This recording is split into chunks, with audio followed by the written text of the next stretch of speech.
дар зарфи 6 моҳи соли ҷорӣ ҳудуди 630 000 шаҳрвандони хориҷӣ бо мақсадҳои гуногун аз Тоҷикистон боздид намуданд, ки 34% зиёдтар нисбат ба ҳамин давраи соли гузашта мебошад.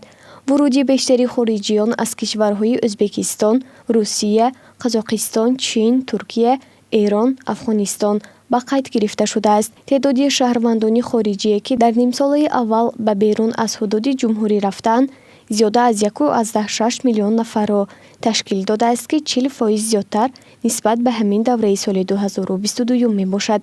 Бино ба маълумоти агентии омор, дар нимсолаи аввали соли равон дар ҷумҳурӣ 240 ширкати сайёҳӣ фаъолият кардаанд. Қобили зикр аст, ки мутахассисон сайёҳиро дар баробари соҳаҳои саноати маъданӣ кӯҳӣ ва гидроэнергетика яке аз бахшҳое медонанд, ки дар оянда баҳри рушди иқтисодии Тоҷикистон мусоидати зиёд карда метавонад.